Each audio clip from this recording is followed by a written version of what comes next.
Voilà, on peut commencer. Chers amis, nous vivons à l'époque des rêves. Toute cette vie, c'est un gigantesque rêve. Et comme disent les hindous, ils disent cette vie est un rêve, elle n'existe pas. Ils disent Yindigi la Shanhe, c'est du hindi ou du sanskrit, ce qui signifie que cette vie est un rêve. Mais en réalité, nous les juifs, nous ne disons pas que cette vie est un rêve, nous disons qu'effectivement, on aurait pu penser que comme Dieu est tout et tout est Dieu, et ben ce monde aussi, comme le disent les bouddhistes et les hindouistes, on aurait dû plus penser que ce monde est une illusion, Maya, l'illusion. Mais en réalité, ce monde existe. Pourquoi ce monde existe? Parce qu'il est écrit Bereshit bara Elokim et Hashem et haaretz. Dieu a créé le ciel et la terre. Donc on sait que c'est écrit dans la Torah que le ciel et la terre existent. Et sinon, c'est vrai qu'il y avait une tendance à penser chez les penseurs de la Kabbalah, du judaïsme et de la Chassidoute, que effectivement Dieu est tout et tout est Dieu. Donc finalement, ce monde n'est qu'une illusion. Il y a la vraie vie, c'est Dieu, c'est tout.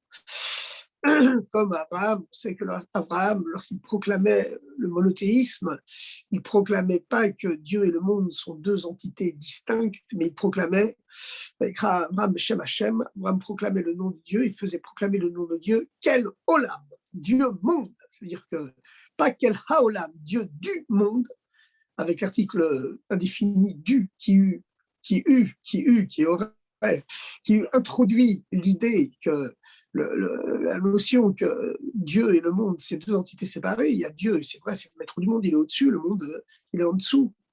Mais non, c'est pas cela que proclamait Abraham. Il disait pas le verset de Chumash de l'Ikpa Vaikra, Abraham Beshem Hashem, quel haolam, Dieu du monde, avec le du, le ha hébraïque, qui correspond à l'article indéfini français du. Il n'y a pas écrit ça. Il n'y a pas ce ha, il n'y a pas ce du entre Dieu et monde. Il a écrit que Abraham proclamait le nom de Dieu, quel olam, Dieu monde, que Dieu est le monde et que le monde c'est Dieu.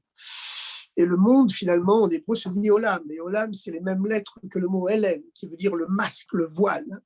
Ça veut dire que le monde, en vérité, c'est un masque de Dieu. Alors finalement, puisque le monde n'est qu'un voile, un masque de Dieu, est-ce qu'il existe vraiment le monde? Eh bien, il existe dans les religions extrême-orientales.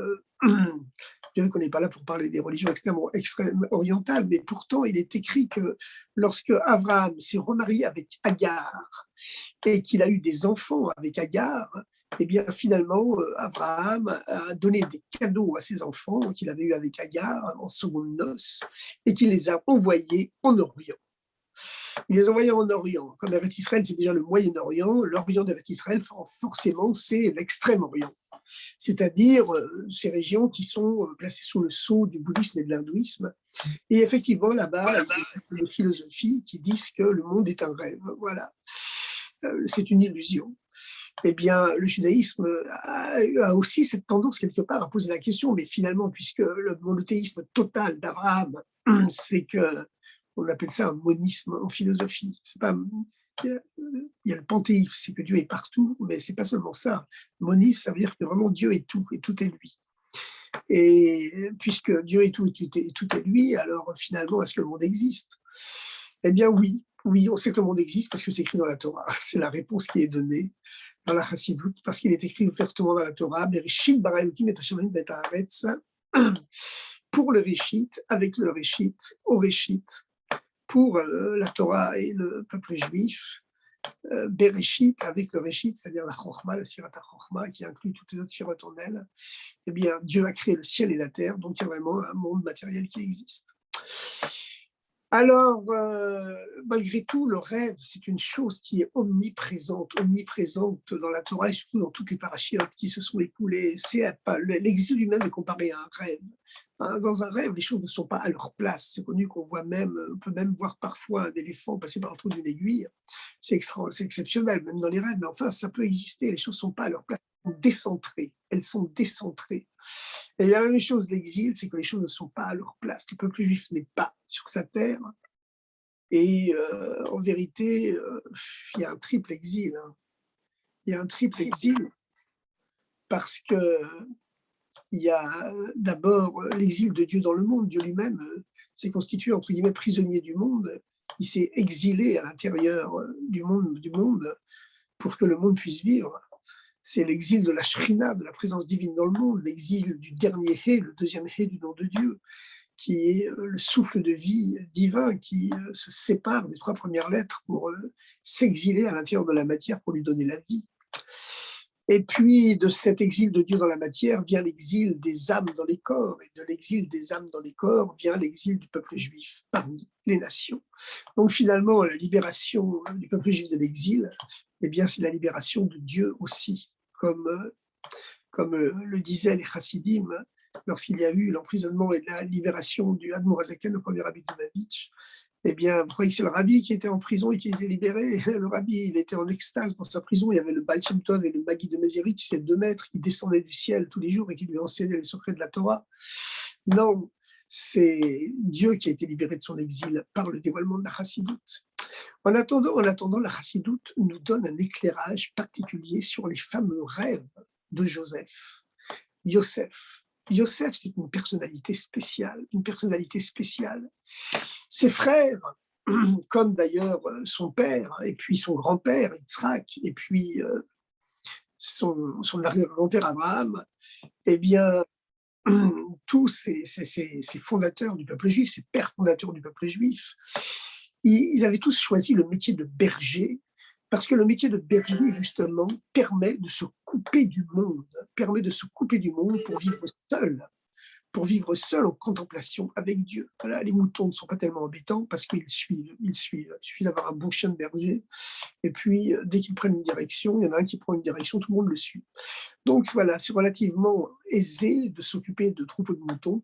On vous dirait qu'ils avaient d'autres animaux que les moutons. Ils avaient des buffles, des bœufs, etc., etc. Ils avaient aussi du gros bétail. Et puis, ils avaient des richesses avec toute une troupe d'êtres humains avec eux aussi, des serviteurs, des servantes, etc. Mais finalement, ils avaient choisi volontairement de ne pas habiter les grandes métropoles du Moyen-Orient à l'époque et de vivre uniquement sous des tentes, en nomade, dans les montagnes, dans les collines d'Eretz Israël, pour se couper du monde matériel, parce qu'ils estimaient que toute vie spirituelle doit se couper du matériel pour réussir. Il y a une contradiction, estimait-il, entre les tentations du monde matériel, la société de consommation qui existait déjà à l'époque, et puis la tension vers le divin, la recherche de Dieu. Les deux ne sont pas compatibles. Il faut se séparer du monde matériel pour pouvoir rechercher Dieu et s'attacher à lui, et éventuellement même le trouver.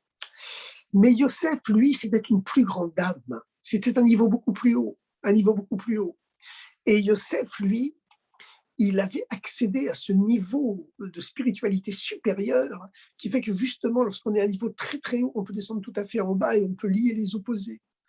C'est-à-dire que pour Yosef, il n'y avait pas de contradiction entre l'implication dans la temporalité, l'implication totale, l'investissement total dans les affaires matérielles de la vie et l'union avec Dieu. Pas du tout, il n'y avait pas du tout. Au contraire, pour eux, la grande âme qui était Yosef, le monde ne cache pas Dieu, bien que monde en hébreu se dit olam, et que olam signifie le masque, le voile. Le monde est un masque de Dieu, il voile Dieu.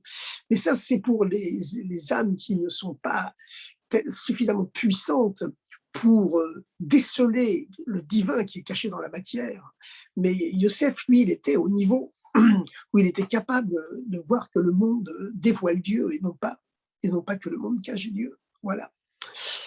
Et alors, Yosef, c'était pas les masques. Voilà, pour lui, le monde ne cachait pas Dieu, et au contraire, le monde, c'était une façon de dévoiler Dieu à un niveau encore plus haut, parce qu'il avait accès à cette dimension que dévoilera plus tard, bien sûr, la chassidoute, à savoir que dans le spirituel, il n'y a que des reflets, des lumières divines, tandis que l'essence de Dieu lui-même, elle ne se trouve que dans le matériel, que dans le monde matériel.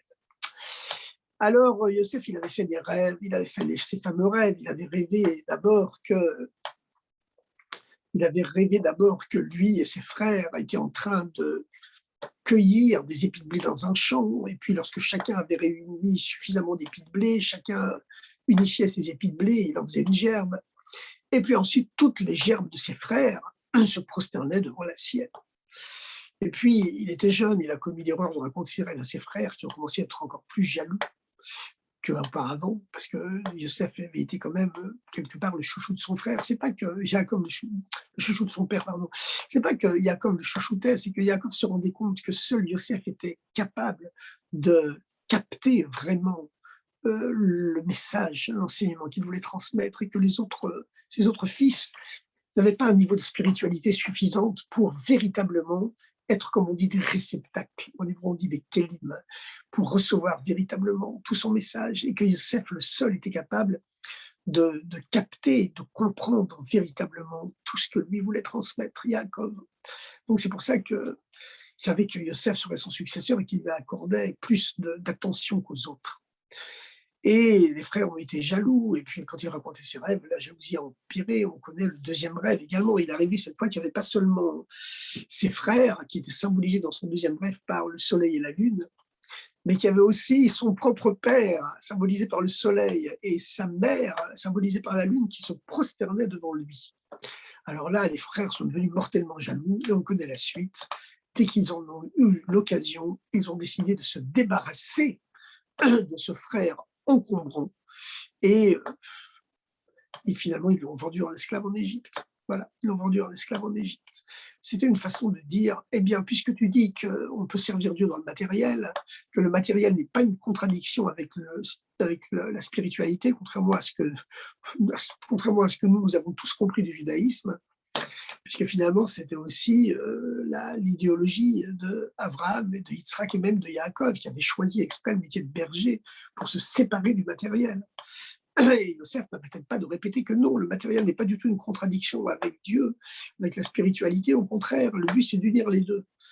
Mais ses frères n'étaient pas capables de comprendre, d'accepter cette dimension-là. C'était un conflit idéologique. Vous savez, les conflits idéologiques, c'est ce qui crée les guerres. Hein. C'est ce qui crée les guerres. Surtout lorsque des gens sont très proches les uns des autres, mais qu'ils sont séparés par l'épaisseur d'un cheveu sur le plan idéologique. Alors là, la guerre devient totale, ça devient la guerre civile. Et là, c'était une guerre civile spirituelle, si vous voulez, qui existait entre Yosef, qui voulait faire une révolution en disant « mais non, non, c'est pas qu'on s'est trompé hein, jusque-là, mais que non, c'est très bien ce qu'on a fait. Abraham, c'est très bien ce qu'il voulait faire.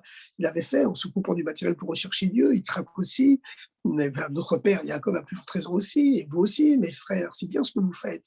Mais il y a un niveau plus haut et il faut progresser dans la vie. Donc, ce niveau plus haut, c'est d'être capable de descendre dans le matériel pour y dévoiler la divinité qui est sous-jacente, qui est cachée, justement. L'essence de Dieu qui est cachée dans le matériel et qui n'est pas présent dans le spirituel, en tout cas de façon dévoilée.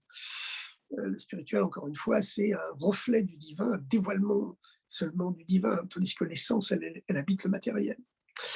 Alors, voilà, Yosef a été vendu en esclave en Égypte. Donc on voit que tout cela, ça s'est passé par des rêves. Et alors, bon, maintenant, en ce qui concerne ces rêves, évidemment, on a posé la fameuse question. Hein, la fameuse question, finalement, lorsque Dieu montre l'avenir en rêve à Yosef, il aurait pu lui montrer tout simplement par un seul rêve, ou même dire tout simplement, Yosef avait fait des rêves qui montraient, qui affirmaient qu'un jour toute sa famille se prosternerait devant lui. Qu'est-ce qu'on a besoin de nous répéter en détail tous ces rêves, alors que normalement la Torah ne se répète jamais. Mais en vérité, ce n'est pas des répétitions, hein, c'est que chaque chose est chargée d'un grand enseignement, un grand message. Le premier message, bien sûr, c'est que les frères de Yosef, ils sont en train de cueillir des épis de blé qui se poussent au départ dispersés dans tous les coins du champ. Et on sait que le champ, C-H-A-M-P, dans le judaïsme, est associé à Ésaü. Ésaü, le mauvais fils, entre guillemets, de Yaakov, de Yitzhak, pardon, le frère jumeau de Yaakov, mais c'est son frère ennemi, c'est son antithèse, son anti-frère. Ésaü, Esav, c'est un tueur, c'est un voleur. Et lorsqu'on parle de Yaakov, on dit qu'il est l'homme des tentes. Il étudie la Torah sous les tentes au pluriel, de la Torah écrite et de la Torah orale. Mais Esav, Ish Sadeh, c'est l'homme du champ. Donc le champ, c'est le symbole du monde matériel, où le mal est plus fort que le bien.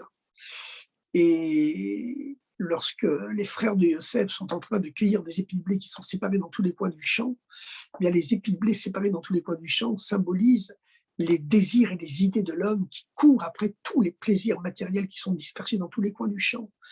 Et le fait de rassembler toutes ces épis de blé et en constituer des gerbes unifiées, eh bien, c'est justement ce que nous demande la Torah, de prendre toutes nos idées qui cavalent sans arrêt derrière tous les plaisirs du monde, toutes les tentations du monde, tous les désirs de la société de consommation, etc., etc., et d'unifier tous nos désirs autour du service de Dieu.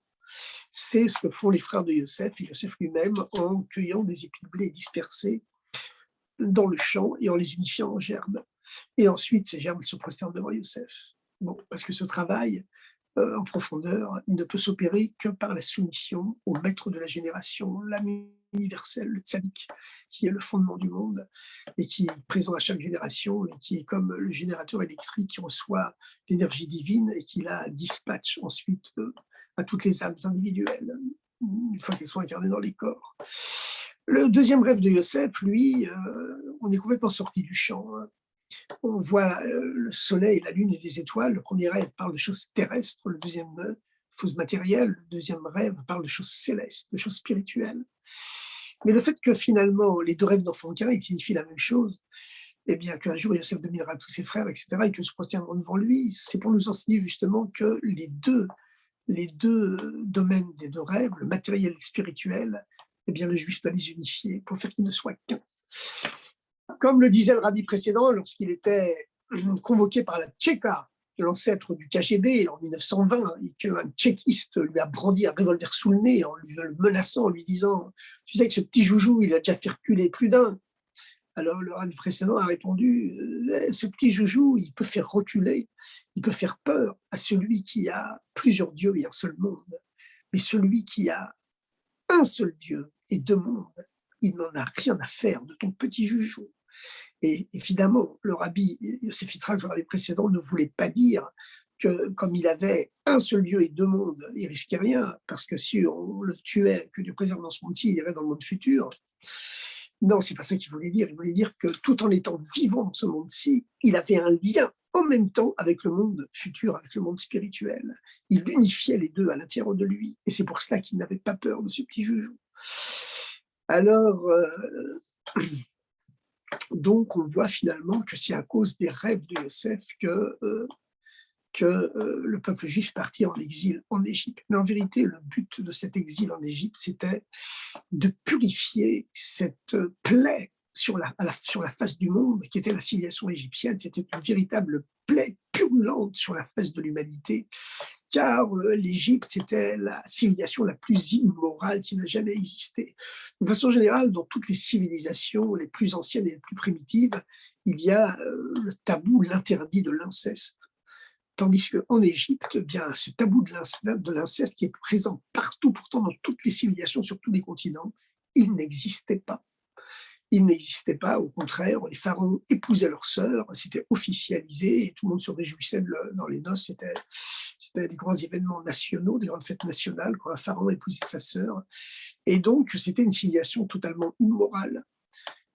Bon, puis c'était une civilisation immorale, évidemment, lorsqu'on voit les persécutions que le pharaon a infligées, de jeter tous les enfants mâles dans les eaux du Nil, d'emmurer les enfants vivants à la place du mortier, à la place du ciment, quand il manquait de mortier de ciment pour construire les pyramides, ce que nous racontent les Midrashim, hein, tous ces commentaires de la Torah.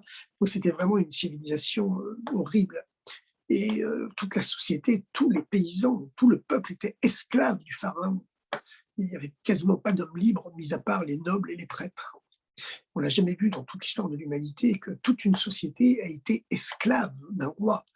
Il y avait les serfs au Moyen-Âge qui étaient effectivement des semi-esclaves ou des trois quarts esclaves, mais c'était seulement une partie de la société, pas tous les paysans, pas tout le peuple n'était esclave. Et là, c'était la totalité de la population égyptienne qui était esclave du pharaon. Enfin, c'était une société terrible comme il n'y en a jamais existé. Et donc, vous savez qu'évidemment, lorsque Dieu a créé le monde, eh bien, Dieu lui-même s'est mis en exil à l'intérieur du monde sous la forme de milliards d'étincelles de lui-même, ce qu'on appelle en hébreu les Netzutzot, le mystère de l'exil des Netzutzot, les étincelles divines qui sont en exil dans la matière. Et tant que ces étincelles divines qui sont tombées en exil dans le monde matériel pour que le monde matériel puisse vivre, tant qu'elles ne seront pas ressourcées à leur créateur, eh bien, l'exil de Dieu dans la matière perdurera, et donc l'exil du peuple juif aussi, parmi les nations. Donc, Dieu a envoyé le peuple juif dans tous les pays du monde pour justement consacrer à Dieu les choses matérielles du monde. Lorsqu'un juif met les tefilines, eh bien, l'étincelle divine qui est tombée en exil dans le cuir de cet animal dont la peau a servi à faire les tefilines, puisque les tefilines sont faits en cuir d'un animal, eh bien, l'étincelle divine qui était dans cet animal est libérée. Et c'est la raison pour laquelle tous les commandements de la Torah sont faits avec des choses matérielles, que ce soit la laine du talit, que ce soit les 4 plantes du loulav, que ce soit les matzot à Pessah, que ce soit le vin du kiddush. À chaque fois, eh bien, lorsqu'on consacre à Dieu ces choses matérielles en suivant le code sacré, le code secret de la Torah, eh bien, l'étincelle divine qui est présente dans cette chose matérielle, dans la vigne qui a servi à faire le vin du kiddush, dans le blé qui a servi à faire les matzot de Pessah ou les chalotes de Shabbat, eh bien, les étincelles divines qui sont en exil dans cette matière sont libérées. Et c'est la raison pour laquelle, à chaque génération, les Juifs sont exilés d'un pays à l'autre pour parachever l'élévation de toutes ces étincelles divines tombées en exil lors du Big Bang originel, le grand choc originaire de la création. Maintenant, la Kabbalah que reprend la Chassidoute donne même le chiffre exact des étincelles divines qui sont tombées en exil dans le monde matériel. Euh, et la plupart d'entre elles ont été élevées dans l'exil d'Égypte, qui était le plus dur de tous. Et parce que tant que cette impureté de la civilisation égyptienne souillait la face de la planète Terre, eh bien le monde n'était pas digne de recevoir la Torah. Il ne pouvait pas la recevoir. C'est seulement lorsque toute l'Égypte a été purifiée, raffinée, élevée par le séjour des enfants d'Israël en Égypte, que le monde a été purifié d'un coup. Et puisque l'Égypte était la superpuissance immorale qui dominait le monde à l'époque. Donc le monde a été purifié et donc a été capable de recevoir la Torah. Et c'est la raison pour laquelle nous sommes aujourd'hui encore en exil, hein, parce que même en Eretz Israël, quelquefois l'exil est encore plus dur qu'ailleurs, malheureusement. Et on est encore en exil dans le monde pour pouvoir élever les dernières étincelles qui restent. Mais comme le dit le Rabbi, en vérité, à notre époque, tout le travail quasiment a été fait, toutes les étincelles ont déjà été purifiées, même les boutons de l'habit du Mashiach brillent, il n'y a même plus besoin de les astiquer, comme c'était le cas lors de la génération précédente, où le rabbi précédent disait que tout l'habit du Mashiach était prêt, il ne restait qu'à astiquer les boutons de ses vêtements. Mais le rabbi a été plus loin, bien sûr, en disant que là, les boutons des vêtements du Mashiach, ils brillent déjà, ils brillent, ils étincellent, et que le monde est prêt à notre époque pour recevoir le Mashiach. Alors, maintenant, il reste quand même quelques étincelles à élever, certainement. La preuve, c'est que nous sommes toujours là. Mais la différence, c'est qu'aujourd'hui, on peut les élever dans la joie, dans la richesse, dans le bonheur. Le fait qu'aujourd'hui, une grande partie du peuple juif soit déjà rentré physiquement en Eretz Israël, eh bien, c'est aussi une preuve que le travail dans le monde entier a quasiment été terminé et que dorénavant, voilà, le travail est presque fini et que Mashiach doit se dévoiler très, très rapidement. Toutes les prophéties du Rabbi sont réalisées, donc celle-là que le Mashiach va venir très, très rapidement, de façon infiniment plus rapide que tout ce qu'on peut croire, ben, ça va se réaliser aussi maintenant. Lorsque le Rabbi disait Mashiach tout de suite, il vient tout de suite, comme l'a dit très justement, très intelligemment, très finement aussi, le Rav Yechiel Kalmenson, le Rosh Yeshiva de la Yeshiva de Brunois. Le tout de suite du Rabbi, il est à l'échelle de l'histoire. Hein.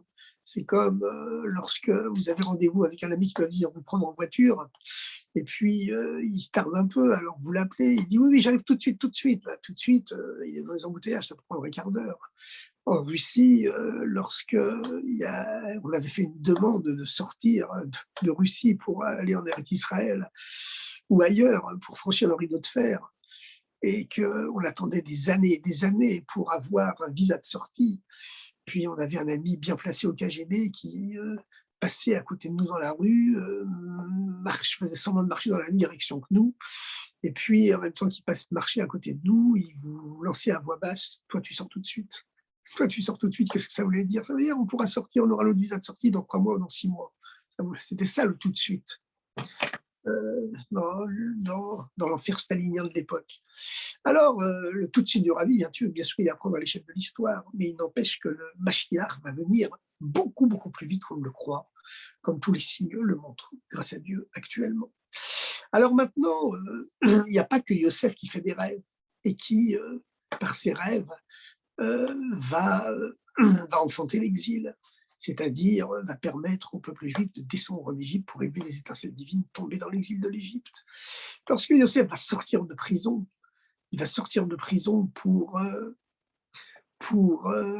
devenir le vice-roi d'Égypte, et puis finalement le maître absolu, parce que le pharaon, c'est un roi feignant qui ne lève pas le bout de sa cuillère, il laisse tout le travail, toute la gestion de l'Égypte à Yosef, qui devient donc le maître absolu du pays, et qui domine toute la noblesse et tous les nobles et tous les prêtres, c'est lui qui domine tout. Il n'y a que le pharaon qui est au-dessus de lui, mais le pharaon, il se repose. C'est un roi feignant, comme les futurs mérovingiens du haut Moyen-Âge européen, quelques milliers d'années plus tard. Voilà, ces fameux rois feignants dans la première partie du Moyen-Âge, vers le 7e, 8e siècle, 9e siècle, qui passaient leur temps allongés dans des litières et qui se trimballaient en char à bœuf pour pas que ça aille trop vite dans tous les coins de leur petit royaume, puisque le royaume de France à l'époque, il ne dépassait pas les frontières de l'île de France. Mais bon, tout ça pour dire que le pharaon était un roi feignant et que c'était Yosef qui gérait toutes les richesses de l'Égypte. Et alors, on voit que lorsque Yosef va sortir de prison, c'est encore par des rêves, c'est parce qu'il a su élucider les rêves de l'échanson et du panetier qui avaient, voilà, qui avaient rêvé que, l'un, l'échanson, il avait rêvé que le pharaon le reprendrait à son service, alors qu'il était en prison parce que le pharaon avait trouvé un moucheron dans sa coupe de vin. Et puis, il y avait le panetier qui était également en prison parce que le pharaon avait trouvé un petit gravier dans son pain. Et donc, lorsque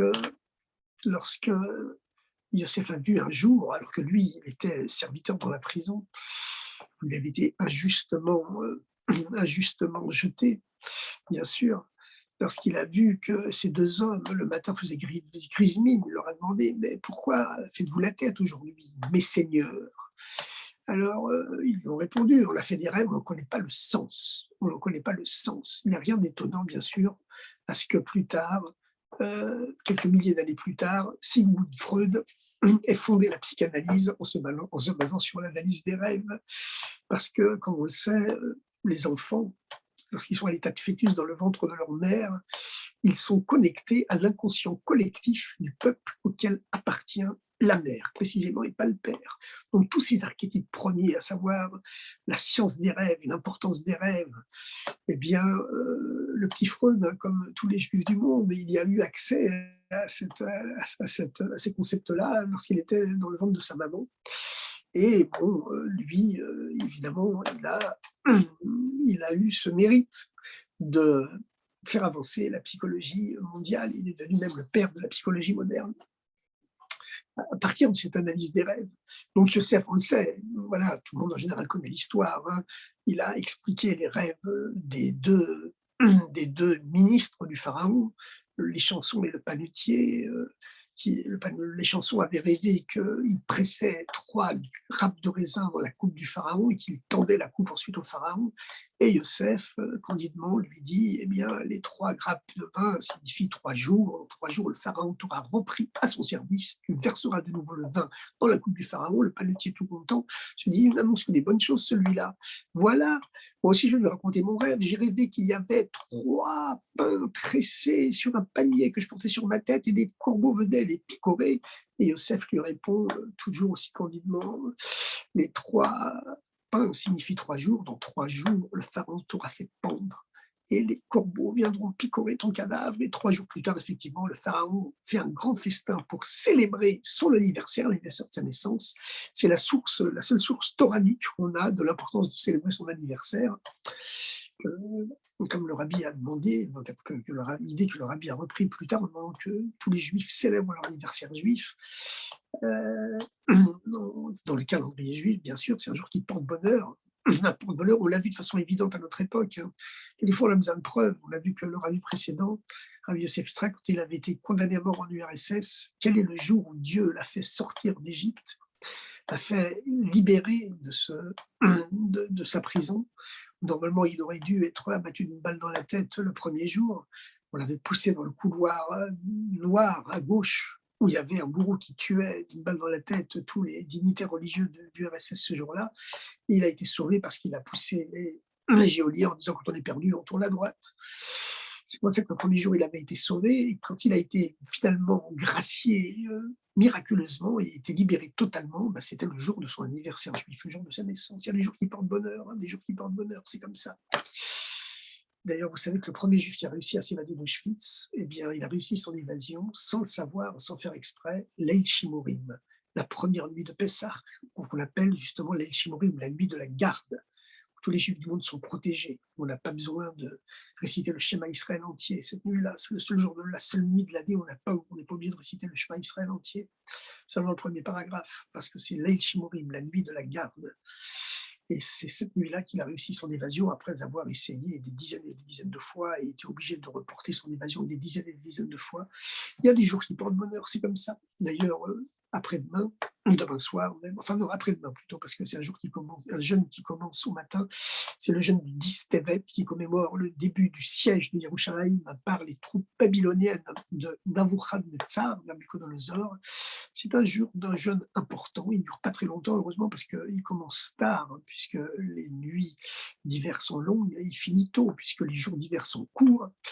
Mais c'est un jeûne qu'il faut faire, évidemment, les femmes qui allaitent, ou les femmes qui sont enceintes, ou les gens qui sont très, très fatigués peuvent être dispensés de le faire. Chacun selon ses possibilités, en demandant à son rave personnel. Alors, chers amis, enfin, c'est un jeûne important quand même. C'est même le premier de toute la série de jeûnes. C'est parce que c'est de là que tout a découlé. C'est pour la raison pour laquelle c'est un jeûne qui n'est jamais déplacé. Contrairement au jeûne de Tisha B'Av, du 17 Tammuz, qui peuvent être déplacés, celui-là n'est jamais déplacé parce que vraiment c'est la source de tout, quelque part, de tous les autres jeûnes du calendrier. Le 17 Tammuz, la première brèche dans les murailles du temple, Tisha B'Av, la destruction finale du temple, et le jeûne de Guédalia qui suit Rosh Hashanah, c'est-à-dire la déportation finale de tous les Juifs qui restaient en Eretz Israël. Eh bien, tout ça a commencé simplement parce que les troupes les légions babyloniennes de Nabuchodonosor ont commencé le siège de Jérusalem. Il ne faut jamais laisser l'ennemi s'approcher des murailles de la ville. Comme disait le rabbi en citant sans arrêt cette loi, cet article de loi du Shulchan Aruch, le fameux article de loi Tafshin Chaf, lorsque on apprend que l'ennemi s'approche simplement des frontières, simplement pour, pour exiger plus de paille et plus de grains, eh bien, on profane le Shabbat avec les armes pour se porter à sa rencontre, parce que la seule défense, c'est l'attaque. Voilà, malheureusement, dans ce monde où le mal est plus fort que le bien, c'est malheureusement ce qui est nécessaire de faire. Mais vous savez que, comme le rabbi avait dit à ce fameux général des blindés israéliens, qui était venu demander son avis au rabbi pour savoir s'il devait accepter le poste de chef de tous les blindés d'Eretz Israël qu'on lui avait proposé, c'était en 1985. C'était Yossi Ben Hanan. À l'époque, le chef d'état-major israélien, c'était Moshe Levi. Et alors que Yossi Ben Hanan avait déjà 40 ans, il s'approchait de 41 ans, et il s'apprêtait déjà à prendre sa retraite, tout content, après des 15 ans de loyaux services dans l'armée israélienne, où il avait été un héros, il était devenu général. Eh bien, brusquement, il apprend que Moshe Levi, le chef d'état-major, lui propose de devenir le chef de tous les blindés israéliens pour réorganiser complètement ce qu'on appelle le Shirion en Israël, les divisions blindées de Tzahal. Et lui, qu'est-ce qu'il a fait? Il est parti demander au rabbi, on voit les vidéos bien sûr, où il passe devant le rabbi, et il demande au rabbi s'il doit accepter ce poste. Et le rabbi lui répond, bien sûr, il faut l'accepter, dans le but de ne jamais avoir à s'en servir. parce que c'est cela la vraie victoire, c'est d'impressionner l'ennemi au point qu'on n'est jamais obligé d'avoir à faire la guerre, parce que l'ennemi sera tellement impressionné qu'il n'osera jamais nous affronter. Et, le rabbi avait rajouté avec humour, c'est pas un général que je vais apprendre ça. Et puis cette vidéo, elle est très intéressante lorsque il y a aussi Ben Hanan raconte que lorsqu'il est rentré en Eretz Israël, le chef d'état-major, Moshe Levi, l'a convoqué en lui disant mais dis-moi, moi je suis ton chef d'état-major, je te demande si tu dois accepter ce poste de responsabilité fondamentale, hein, la réalisation de tous les blindés d'Israël, tu vas devenir le chef de tous les blindés. Et la seule chose que tu trouves à faire, c'est prendre l'avion pour aller en Amérique, demander son avis à un homme qui n'a jamais mis les pieds en Eretz Israël et dont pas tous les chassidim ne font l'armée même en Israël. Alors qu'est-ce qui se passe avec toi? Et Yossi Ben Hanan, dans cette vidéo, raconte qu'il répond à son chef d'état-major, Moshe, puisque se tutoie tous, hein, évidemment, Moshe, combien de temps tu seras encore chez lui? Encore 6 mois. Toi, encore 6 mois. Mais lui, pour toujours, il est le rabbi. Et il le sera pour toujours. Il l'est pour toujours. Il le sera toujours. Et des années plus tard, Yossi Ben Khalaf raconte que Moshe Levi, le chef d'état-major, qui était à l'époque malheureusement malade, lui a dit Tzadakta Yossi, c'est toi qui avais raison au sujet du rabbi. Bon, en tout cas, les amis, nous ne sommes là que pour parler de choses joyeuses, de parler de choses vraies. Donc, Yosef, finalement, après avoir interprété les rêves du pharaon, eh bien, il sort et il devient le maître de l'Égypte. Mais voilà que le phénomène des rêves nous poursuit et que le pharaon, lui, maintenant, fait des rêves. Et la parashat Miketz commence aujourd'hui par les rêves du pharaon également. Qu'est-ce qui se passe? Le pharaon, on le sait, il fait des rêves. Cette vache grasse magnifique, des lauréates du prix mondial d'élevage, qui apparaissent toutes seules sur les berges du Nil, qui sont dévorées, englouties par cette vache squelettique, qui reste aussi squelettique après qu'avant, puis cette magnifique épi de blé, alors là, qui aurait remporté le prix mondial planétaire de l'agriculture, qui sont engloutis à leur tour par cette épi de blé squelettique, rachitique, battu par le vent, qui reste tout aussi rachitique et desséché après qu'avant. Le pharaon se réveille en sueur. Il convoque tous ses magiciens, ses psychanalystes, ses devins, ses sorciers. Personne n'est capable de lui expliquer le sens de ses rêves et il faut que Yosef soit sorti de prison. Et Yosef donne tout de suite, évidemment, comme la chose est connue, le sens de ses rêves. Les 7 vaches grasses, les 7 bouts épiblés annoncent 7 années d'abondance, puis les 7 vaches squelettiques et les 7 épiblés rachitiques annoncent 7 années de famine. Et donc, il donne comme conseil au pharaon de trouver un homme sage qui sera capable de gérer le pays afin d'engranger des réserves pour en prévision des années de famine. Et le pharaon, ébloui, ainsi que toute sa cour, tous ses conseillers, tous ses ministres, ils sont tous éblouis parce que jamais personne n'avait pensé à cela. Eh bien, il se lève, il demande à tout le monde, est-ce qu'il y a un homme aussi sage que celui-ci dans mon royaume? Et il donne sa bague à Yosef, qui d'un seul coup se trouve propulsé de la fosse profonde de la prison. La prison, c'était une cavité dans les sous-sols, au trône d'Égypte, où le pharaon lui a dit dorénavant plus personne ne pourra lever sa main ou son pied dans ce pays sans ta permission. Et tout cela, ça s'est passé par des rêves. Et alors, vous allez me dire pourquoi le pharaon fait-il aussi des rêves? Que Dieu montre les rêves à Yosef, qui est un sadique, une âme des mondes du monde suprême, incarné sur cette terre, on le comprend. Mais en vérité, la chose, c'est la suivante, c'est que Yosef, c'est pas seulement un tzaddik, c'est le tzaddik adore. C'est l'âme universelle qui contient toutes les âmes de l'humanité en lui-même. Si bien que euh, tout ce qui se passe à l'intérieur de l'âme de Yosef va se passer également dans le monde entier. Et comme Dieu a instauré un système qui fait que lorsque Dieu veut dévoiler l'avenir à Yosef, ça passe par un double rêve, et bien comme le pharaon, comme tous les êtres humains, il fait partie de cette âme universelle qui est à l'intérieur de Yosef, lorsque Dieu lui montre un message, une information que l'abondance et la famine vont venir sur l'Égypte, eh bien, ça se passe aussi par double rêve, puisque tout dépend finalement de la façon dont le maître de la génération reçoit la vie du pharaon. Voilà, quand on voit la vie du rabbi précédent qui a été frappé, emmené en prison alors qu'il n'avait qu'une dizaine d'années, c'est le premier d'une longue série d'emprisonnements, comment il a dû affronter ensuite la Tchéka, la police secrète, la police politique soviétique, comment ensuite il a dû affronter les geôles staliniennes, où il raconte que lorsqu'il arrive dans sa cellule, après avoir échappé de justesse à une exécution sommaire, puisqu'on devait l'abattre d'une balle dans la tête s'il avait simplement tourné dans le couloir de gauche, et c'est simplement parce qu'il a eu le réflexe de partir dans le couloir de droite qui était plus illuminé. C'est la raison pour laquelle il a tourné à droite en disant, la Torah dit, quand on est perdu, on doit tourner à droite. Il raconte que quand on arrive dans sa cellule, eh bien, c'est un des premiers textes qui soit sorti, puisque le rabbi, lorsqu'il est sorti de prison, a publié ce texte en yiddish d'ailleurs 1 an plus tard, depuis Riga, la capitale de la Lettonie, le pays qui l'avait accueilli, le pays indépendant à l'époque qui l'avait accueilli. Eh bien, c'est les prisonniers qui sont dans sa cellule l'accueillent en lui disant, vous savez, essayez de dormir 1 heure ou 2, parce que dans 1 heure ou 2, on va commencer à fusiller les gens dans la cour, et les fusillades durent toute la nuit. Et les hurlements des suppliciés vous empêcheront de dormir, alors essayez de dormir quelques instants. Et puis ensuite, le rabbi précédent qui aurait pu quitter la Pologne au début de la guerre 39-45, parce qu'il était citoyen letton et que la Lettonie était un pays indépendant, justement. Et donc, il aurait pu quitter la Pologne, il a refusé de la quitter pour partager le sort des autres juifs. Et qui a vécu les bombardements de Varsovie, où le tiers de la ville a été détruite, il a vécu le début des persécutions, le début de la Shoah, et puis finalement, quand il a compris que sa mission était absolument de reconstruire le judaïsme, eh bien, il s'est senti obligé d'accomplir sa mission et de quitter la Pologne lorsqu'il a reçu un visa exceptionnel de sortie de Pologne.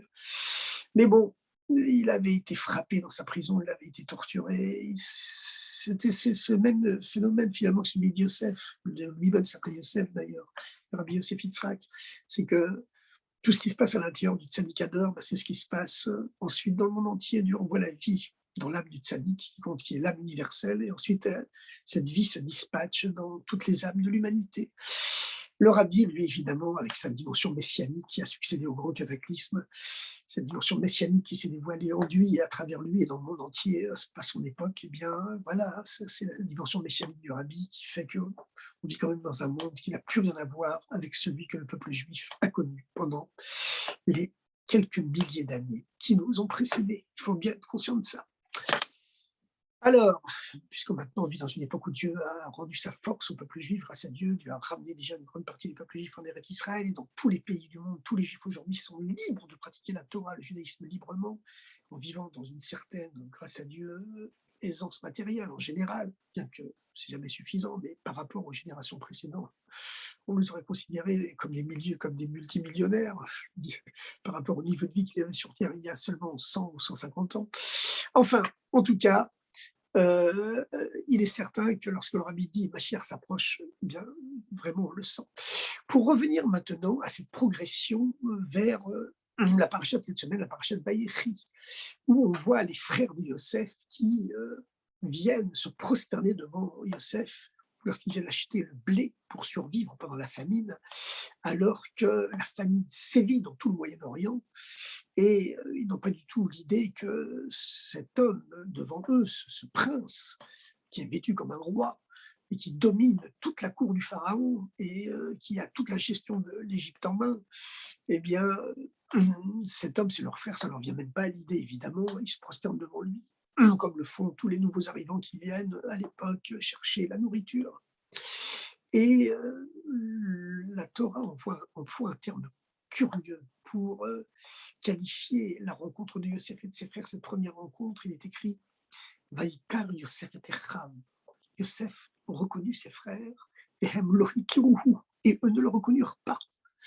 Eux ne le reconnurent pas. Mais en vérité, le terme hébraïque employé ici, c'est le terme hakir, qui ne veut pas dire reconnaître, mais qui veut dire simplement connaître. Atamakiroti, tu me connais. Animakirotra, je te connais. C'est le terme connaître qui est employé. C'est-à-dire que le sens véritable de cette phrase, ce n'est pas Yosef reconnu ses frères et eux ne le reconnurent pas. C'est que Yosef connaissait ses frères et eux ne le connaissaient pas.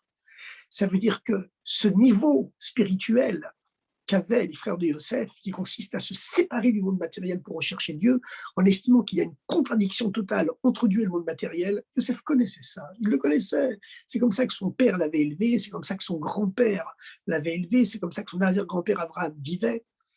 Mais lui, Yosef était à un niveau plus haut. il était à un niveau tellement haut qu'il pouvait descendre au plus bas, unifier totalement le spirituel et le matériel, passer 20 heures sur 24 peut-être à gérer les finances de la plus grande puissance financière du monde, sans que cela le gêne le moins du monde dans son attachement avec Dieu. Et pour les frères de Yosef, c'était une contradiction absolue. Et le rabbi explique que c'est aussi la raison fondamentale pour laquelle ils n'ont pas eu l'idée, ils n'ont pas suspecté que cet homme qui passe son temps à gérer les finances mondiales, il est à la fois le président du Fonds monétaire international, de Wall Street et de la Banque mondiale.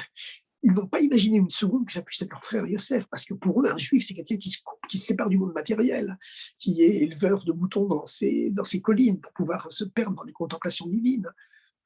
Donc ça ne leur vient pas à l'idée. Pour eux, c'est un sacrilège de s'adonner aux affaires financières du monde matériel. Donc c'est d'ailleurs la raison pour laquelle il s'était rentré en grave conflit avec Yosef. Finalement, il l'avait vendu en Égypte en lui disant: tiens, on t'envoie dans la civilisation la plus matérialiste du monde, on verra là-bas si tu arriveras à tenir. Et donc, ils se prosternent devant lui. Alors, ce qui est intéressant, évidemment, c'est la façon dont Yosef va finalement s'acheminer vers le pardon total de ses frères. C'est impressionnant parce que finalement, Yosef va tester ses frères, il va tester si véritablement ils se repentent de ce qu'ils ont fait. Et effectivement, lorsque ses frères se rendent compte que cet homme, ce prince d'Égypte qui est affable avec tout le monde, qui reçoit des demandes de tous les coins du Moyen-Orient, qui est gentil avec tout le monde, qui vend à bas prix tout le blé qu'il possède dans ses coffres, et puis qu'avec eux, il se comporte de façon infecte, de façon infâme, en les accusant d'être des espions alors qu'ils n'ont rien fait vraiment de spécial, en les emprisonnant alors qu'ils sont complètement innocents, ils n'ont rien fait. Et tout de suite, ils se remettent en question et tout de suite, ils commencent à se disputer. C'est une véritable télé-réalité, c'est en train de se passer dans cette série de parachutes consacrés à Yosef et ses frères. Les frères commencent à se disputer en disant: oui, mais c'est pour ça que ça nous arrive. Une chose pareille qui n'arrive à personne, pourquoi ça n'arrive à nous? Parce que nous aussi, on a fait quelque chose que personne n'a fait. On a vendu en esclave notre frère, une chose que personne ne fait. Et voilà, si Dieu aujourd'hui nous demande des comptes, et ils commencent à se disputer, c'est de ta faute, et c'est pas de la tienne, et c'est de la mienne, etc., etc. Et finalement, voilà, Yosef les écoute, il fait semblant de ne pas parler leur langue, il utilise un interprète qui est d'ailleurs son propre fils, Ménaché, et pour pas évidemment que ses frères le suspectent. Et puis lui, il ne parle qu'en égyptien, alors qu'il comprend tout ce qu'ils disent, il comprend tout ce qu'eux disent. Et puis, après les avoir emprisonnés pendant 3 jours, finalement, il fait semblant de garder Shimon, le plus dangereux de tous, hein, celui qu'il avait désigné à la vindicte de ses frères, hein, qui avait dit: Hine, Baal, tiens, voilà le faiseur de rêves qui arrive, on va s'occuper de lui. Shimon était un homme, c'était lui qui avait organisé aussi le massacre de la ville de Shrem pour venger l'honneur de leur sœur Dina, qui avait été violée et séquestrée par le fils du roi de Shrem. Bon, donc Yosef se méfiait de Shimon, il l'a gardé en otage et il a exigé que ses frères repartent chez Yaakov et pour tester leur bonne foi et la vérité de leur état civil, pour être sûr qu'ils n'étaient pas des espions, donc qu'ils reviennent avec Binyamin, puisqu'il il lui avait dit qu'ils étaient tous frères d'un même père et que leur père, Yaakov, n'avait pas voulu leur donner le plus jeune d'entre eux, Binyamin, pour ce voyage. Bon, finalement, quand ils reviennent, Yosef, malgré tout, ne leur pardonne pas tout de suite. Il ne leur pardonne pas tout de suite. Il veut encore tester leur bonne volonté. Et lorsque finalement il met en cachette sa coupe royale dans le sac de Binyamin, et que ensuite les frères repartent vers le pays de Canaan avec toutes leurs victuailles, et que Yosef envoie ensuite toute une troupe de cavaliers pour les arrêter en leur disant: vous êtes accusés d'avoir volé la coupe royale du Premier ministre, et qu'on la trouve effectivement dans le sac de Binyamin. Et donc toute la troupe revient prisonnière dans le palais de Yosef, qui leur continue de jouer la comédie en leur disant: vous n'avez pas honte de faire ce que moi j'ai été votre bienfaiteur, je vous ai vendu le blé, et puis voilà que vous me volez ma coupe royale, eh bien ce jeune homme restera esclave chez moi. Eh bien finalement, il faut que Yehuda qui est le plus brave, le plus responsable quelque part des frères, celui qui va de l'avant, bien sûr, c'est l'ancêtre du Mashiach, l'ancêtre du Messie.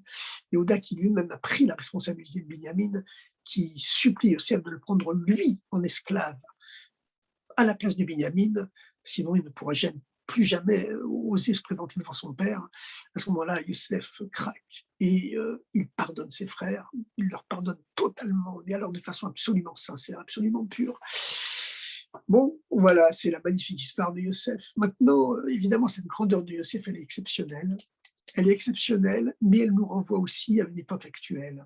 Parce que la même différence qu'il y avait entre Yosef et ses frères, et également ses pères, il y a eu la même différence, nous dit le rabbi, entre le rabbi précédent, Yosef Yitzhak, et tous les rabbis de Lubavitch et tous les maîtres du chassidisme qui l'avaient précédé. Tous les maîtres du chassidisme, en particulier tous les rabbis de Lubavitch, avaient toujours considéré, malgré tout, qu'il fallait quand même se désinvestir du monde matériel et s'en séparer quand même, au moins dans une large mesure, pour pouvoir se consacrer à Dieu et édifier les fondements du chassidisme. Ils avaient choisi Lubavitch, le Admour Azakel avait choisi Liozna et Liadi, il n'avait pas choisi Vitebsk, qui était la capitale de la Russie blanche. Il avait choisi de toutes petites villes, qui étaient finalement quasiment des villages.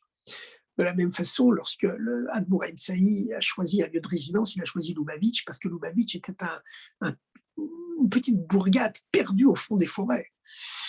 Et puis même ensuite, lorsque le Rabbi Rachab, en 1915, lors de la Première Guerre mondiale, a quitté Lubavitch, parce qu'il avait peur d'être pris en otage par les armées allemandes, il s'est réfugié à Rostov.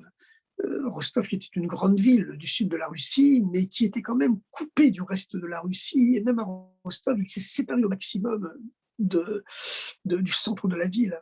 Tandis que le rabbi précédent, dès qu'il est devenu le rabbi, lui, n'a plus habité, il n'a plus vécu que dans les grandes métropoles de l'Europe. D'abord Moscou, Leningrad, ensuite Varsovie, ensuite Riga, la capitale de la Lettonie, et puis finalement New York, qui quelque part, symboliquement, est la capitale du monde. Et partout où il allait, il avait ces mêmes facultés que Yosef Hatzadik, à savoir de faire descendre les niveaux les plus hauts dans les niveaux les plus bas. C'est lui qui a quelque part brisé l'exil de Lubavitch en l'essaimant dans la terre entière, en envoyant des messagers dans les pays européens lointains par rapport à la Russie de l'époque, qui a envoyé ses premiers messagers en Afrique du Nord, au Maroc, en Tunisie, en Argentine, en Angleterre, en France, et en Eretz Israël, bien sûr. Et donc, qui a donné cet élan que plus tard a développé, évidemment, de façon complètement exponentielle, le rabbi. Et dans un commentaire, le fameux volume 3 des Likutei Sirot, le rabbi explique effectivement que, au nom du Zohar, que les trois pères du peuple juif, Abraham, Isaac et Yaakov, correspondent aux trois fêtes. Abraham correspond à Pessah, la première des trois fêtes de pèlerinage. C'est la raison pour laquelle les grands événements de la vie d'Abraham se passent à Pessah, lorsque les trois anges viennent lui annoncer que Sarah va concevoir Yitzhak. Eh bien, Abraham reçoit les trois anges sous forme humaine en, en demandant à Sarah de pétrir des galettes, et Rachid nous précise parce que c'était Pessah. Les galettes, les matzot, bien sûr. Et puis, la fête de Shavuot correspond à Yitzhak, parce que la Torah a été donnée au son du chauffard, de la corne gauche du bélier de Yitzhak. Et la corne qui annoncera la venue du Mashiach, ce sera symboliquement, bien sûr, de façon allégorique, avec la corne droite du bélier de Yitzhak, bélier qui a été offert en sacrifice à la place de Yitzhak. Et puis, Yaakov correspond à Sukkot. La première fois qu'il est mentionné dans la Torah le nom de Sukkot, c'est au sujet de Yaakov, lorsqu'il est décrit où les Miknehu à sa Sukkot pour son bétail, il fit des Sukkot, des cabanes. Et puis, le Zohar explique que Shmini Atzeret, le dernier jour de Sukkot, correspond à Yosef Hatzadik. Pourquoi? Parce que Shmini Atzeret, c'est une fête ambivalente. Elle est appelée Shmini, le 8e jour, donc elle n'est sur ce plan que le 8e jour de la fête de Sukkot, mais en même temps, on dit la prière de Shechianu, la prière des événements nouveaux, que l'on dit que pour les fêtes nouvelles. On l'a dit le soir de Shmini Atzeret, alors qu'on ne l'a dit pas, par exemple, le 8e jour de la fête de Pessah, 7e et 8e jour. Pourquoi? Parce qu'en même temps, Shmini Atzeret, elle fait partie de Sukkot, mais en même temps, elle a la faculté de faire descendre toutes les dimensions divines qui sont trop hautes pour s'incarner dans le monde et qui sont symbolisées par le srar, le toit de la souka, qui est au-dessus au-dessus du monde, au-dessus des hommes, et qui symbolise les forces, les bénédictions de la nouvelle année qui sont encore trop hautes pour s'incarner dans le monde, et qui planent au-dessus du monde, comme le toit de feuillage de la souka, le srar, qui quelque part plane au-dessus de nous, il est au-dessus de nous, il est trop haut pour nous, il coiffe tout le monde de la même façon. Il symbolise la fameuse lumière infinie de Dieu pour laquelle toutes les plus grandes choses du monde, comme les plus petites, elles sont au même niveau, le nain comme le géant sont identiques par rapport au toit de feuillage de la souka. Et puis à Shmini Atzeret, on n'est plus obligé de manger dans la souka, on ne dit plus la bracha, les chefs basouka, et on fête la Torah par les pieds parce que comme c'est le niveau du 8, le 8e jour qui se dévoile dans Shmini Atzeret, ce niveau du 8 qui est au-delà de la nature, eh bien les dimensions les plus hautes de la nouvelle année, qui sont trop hautes encore pour pénétrer le monde, grâce à ces dimensions surnaturelles du niveau du 8, comme on sait que le chiffre 7, c'est le chiffre qui régit le cycle naturel du monde, mais le chiffre 8, c'est le cycle du surnaturel. Voilà, on sort de ce Hanouka, cette lumière qui nous accompagne toujours, le surnaturel, eh bien, cela permet d'unir le niveau le plus haut au niveau le plus bas. Et comme Yosef Hatzadik, qui correspond à la Sphirata Yesod, c'est la 6e Sphira des 7 sphirotes, des 7 jours de la création. Et comme on sait que les sphirotes, elles correspondent aussi, les 7 qualités, 7 attributs divins par lesquels Dieu a créé le monde. Lorsqu'on dit que l'homme est créé à l'image de Dieu, c'est qu'il est créé à l'image des sphirotes, des attributs divins qui se sont incarnés dans les 7 jours de la création. L'amour, la bonté de Dieu, le premier jour, qui a créé l'eau et la lumière, l'expression de l'amour divin, ensuite la sévérité divine, le deuxième jour, qui a séparé tout ce qui existe, la séparation, la division, qui est le fruit de la sévérité divine, et puis ensuite le dévoilement de Tiferet, l'harmonie, la miséricorde, plus haute qu'encore que, pas seulement la sévérité de la veille, mais même que l'amour de l'avant-veille, qui permet de réunir les deux dans une dimension encore plus haute, le troisième jour. Eh bien, toutes ces dimensions, l'être humain les a en lui. Il a la bonté du premier jour en lui, à droite, droite c'est une façon de parler bien sûr, il a la sévérité, la rigueur nécessaire à la vie à gauche, et puis il a aussi l'harmonie en lui, la miséricorde qui permet d'unifier les deux, et il a ainsi les 7 formes de la création, où elles constituent la structure psychique interne de l'être humain, créée à l'image de Dieu, entre guillemets, puisque c'est cet attribut divin qui se sont incarnés dans le monde pour le créer. Et donc, Yosef Hatzadik, lui, correspond à la sphira du Yesod, le fondement, qui est la 6e sphira, la sphira du vendredi, qui est le jour d'ailleurs où l'homme a été créé. Et les sphirotes, eh bien, elles s'incarnent aussi dans les organes du corps humain. Et la sphira du Yesod, le fondement, c'est l'organe géniteur. C'est l'organe géniteur qui est également le lieu de la circoncision, c'est-à-dire le niveau qui permet l'unification la circoncision, elle l'a fait également le 8e jour, c'est-à-dire qu'elle personnifie, elle incarne ces dimensions qui sont plus hautes que le monde, qui sont surnaturelles, au-dessus de la nature, et qui les font descendre dans le niveau le plus bas de l'homme. Alors c'est le Ravi précédent, et c'est lui qui a réalisé ces choses extraordinaires toute sa vie. Il avait cette virilité exceptionnelle qui lui a permis de résister aux persécutions des pogroms tsaristes. Il passait sa vie à combattre contre les persécutions tsaristes et puis ensuite résister à l'oppression encore plus terrible que les persécutions tsaristes, c'était l'oppression communiste. Il a réussi à traverser miraculeusement les bombardements de Varsovie, l'invasion et l'occupation allemande de Varsovie et de la Pologne, et puis il a réussi à traverser miraculeusement l'Allemagne en pleine guerre mondiale, pour finalement aller, au péril de sa vie, reconstruire dans le nouveau monde ce qui avait sombré dans l'ancien, pour créer ensuite un monde complètement nouveau, le monde messianique ou pré-messianique, dans lequel nous avons le bonheur de vivre aujourd'hui, à travers ce développement messianique qui est venu par son successeur, qui est venu par le Rabbi, le 7e Rabbi, avec ses dimensions messianiques, qui s'est dévoilé dans le monde à notre époque à travers le Rabbi. Alors, chers amis, bien sûr, tout cela doit nous pousser à faire davantage. Il ne faut pas se contenter d'attendre le Mashiach, mais il faut participer à sa venue.